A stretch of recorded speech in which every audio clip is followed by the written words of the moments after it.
आमतौर पर आपने मिट्टी और बालू से बनी ईंटें देखी होगी, लेकिन कभी आपने गोबर से बनी ईंटें देखी हैं? अगर नहीं देखी तो आज हम आपको गोबर से बनी ईंटें दिखा रहे हैं। इस गोबर से बनी ईंट से आज लोग मंदिर और छोटे कमरे बना रहे हैं। बीकानेर में यहाँ गोबर से बनी ईंटें से अब लोग मंदिर और छोटे छोटे कमरे भी बना रहे हैं। यह गोबर से ईंट बीकानेर के महेंद्र कुमार जोशी बना रहे हैं, जिन्होंने अब तक हजारों ईंट बना चुके हैं। महेंद्र जोशी बताते हैं कि वे करीब 3 साल पहले गोबर पर काम करना शुरू किया। फिर किताबों में पढ़ा कि गाय के गोबर में बहुत ज्यादा ऑक्सीजन होता है। ऐसे में कोरोना ऑक्सीजन की कमी होने के कारण वे गाय के गोबर से कुछ नया करने की इच्छा से वे अब ईंटें बनाने का काम शुरू किया।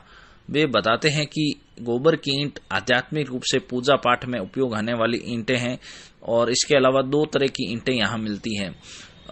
इनमें से एक तो है जो पूजा और नींव पूजन के दौरान गोबर की ईंटें काम में ली जाती है, जिनसे वे यहाँ लोग पूजा पाठ में ले जाते हैं।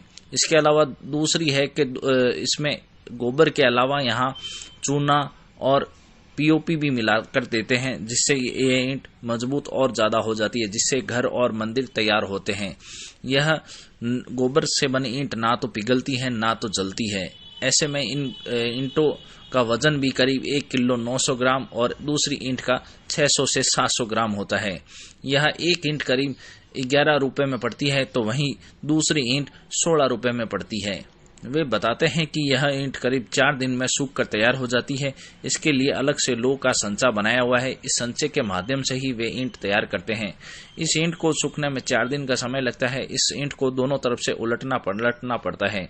इस गोबर से बनी ईंटों के कई फायदे हैं और इससे घर काफी भी अच्छा और शुद्ध रहता है। यह रेडिएशन को भी बहुत कम करता है। मिट्टी से या बालू से बनती हुई दिखी और उसको पकाया। हम जो ईंटें बना रहे इसमें इसको पकाने की जरूरत नहीं है। गोबर की ईंट में सबसे बड़ी खासियत क्या है कि इसको पकाने की जरूरत नहीं है। इसकी 2 श्रेणी है।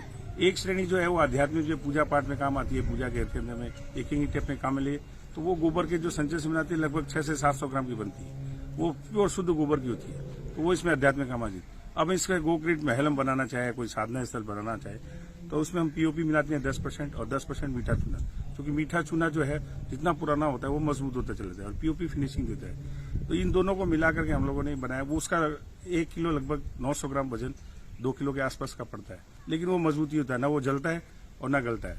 आग के अंदर में उसको जलाए तो जलेगा नहीं, पानी से होगा भिजेगा तो चूना है मिट्टी तो गलेगी नहीं। तो गोबर के साथ में इसका सामंजस्य बैठा करके गोक्रीट के महल बनाने के है, गोबर जो भी योग साधना घर वगैरह बनाने